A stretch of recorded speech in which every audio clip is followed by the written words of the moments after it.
South Africa shedding their tag of chokers. Second batting doesn't look all that great. The wicket tends to become a bit tired and slow. India would not be too focused on what they need to work against the New Zealanders.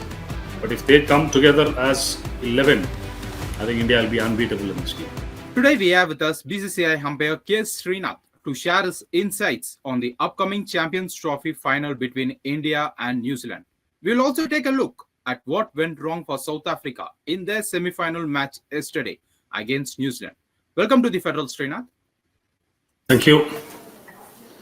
Srinath, South Africa had a great run in the tournament, but what went wrong for them yesterday against New Zealand? I think semi-final stage, in fact, the last show we were discussing about South Africa shedding their tag of chokers. But you can't say chokers per se in this game. 362 in a semi-finals is a massive target to chase down. And when they put 362 on board, unfortunately, they lost a quick wicket within the power play. From there on, there were hardly any partnerships, excepting the 100 which David Miller made, 100 in a semi-final again on a losing cause. So end of the day, it's a pressure game when you play in the knockouts. So chasing big runs on board always is a problem. So I think they came up against one of the best sides in the competition. So that's it. I mean, time for South African cricket to sit back and reflect, saying where they progress from here. But overall, they will not be disappointed because I thought they lost to a side which was definitely better on that particular day. Srinath, do you think South Africa's over-reliance on a few key players hurt them in the semi-finals? Well, not really. See, each team has got its marquee players. So I think it was Bavuma, it was Markram, Klaasen, Miller. So they had 4 or 5 guys at the top, Rickleton. So it was a matter of 1 or 2 guys coming good. But when you're chasing a target of 362, it's very important for somebody to bat really deep, which didn't happen. Vanderson, went on to make a half century, but didn't kick on to make a big score. Because if you see in the New Zealand innings, there were 2 hundreds. One was Kane Williamson and the other one was Rachin Ravindra. That set the platform for them to go on to get a big score. So that makes it very important in a massive run chase for one batter at the top to bat deep. So the onus was on Miller. And Miller, in the latter half of the innings, was found to be rallying around with the lower order batters, which made it a tough task. I don't think there was any sort of over-reliance on any of those few names which I mentioned right now. Yeah, you can also see that David Miller has played an excellent innings with an unbeaten 100. What could South Africa done differently in their match against New Zealand? Should he come top of the order to play against New Zealand? I mean, Miller's typical batting order is number 6, number 7. That's the place where he bats, and he's a designated finisher for South Africa, be it T20 or 50-over cricket. So it's not about tinkering with the batting order. As I mentioned, it's about somebody in the top 4 firing and making it big. So if either Klaasen or Vanderson or maybe Bavuma, one of these guys had batted along with Miller, that would have been a different ball game. But trying to rally around the game, batting with the lower order becomes a different set skill.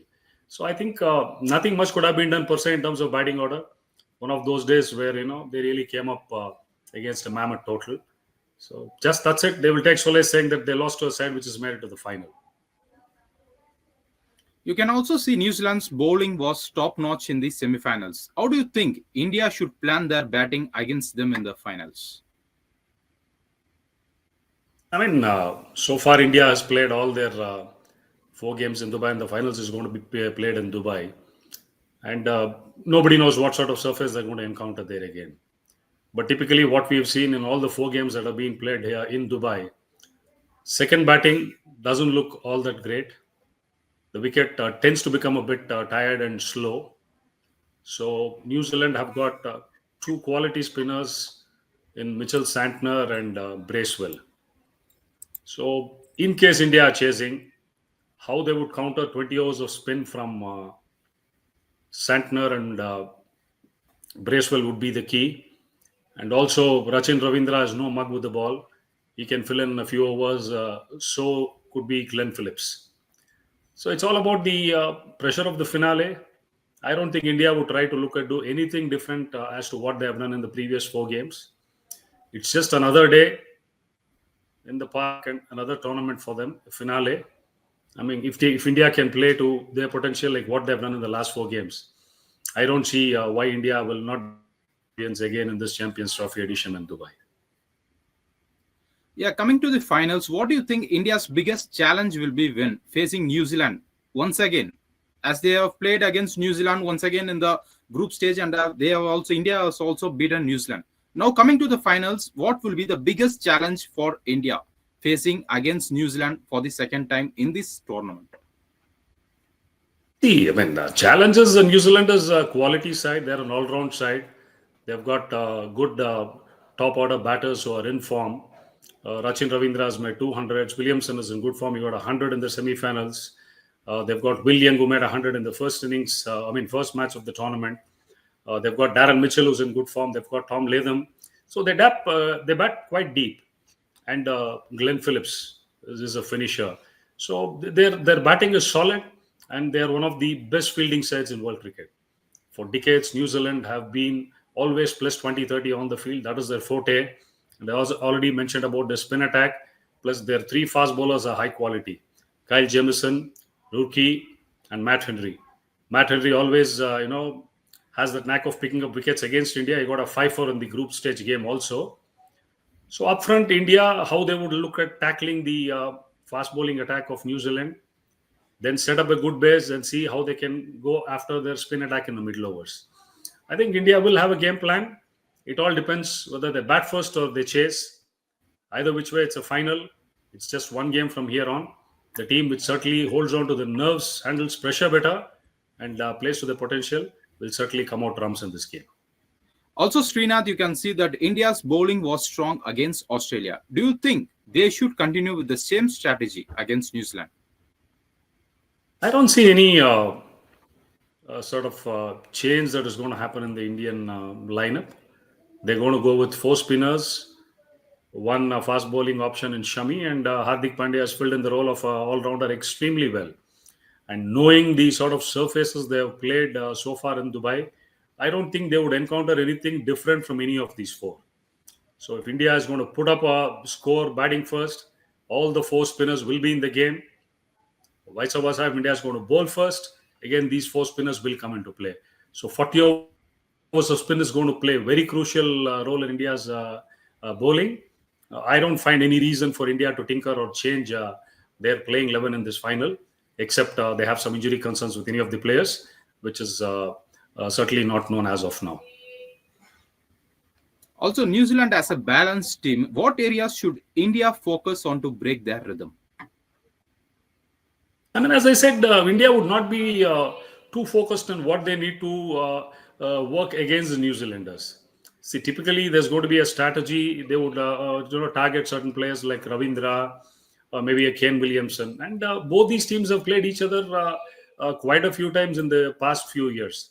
And India knows how dangerous New Zealand is in a world event, and New Zealand has had quite a bit of success also playing against India. But that's all history. It's a new day.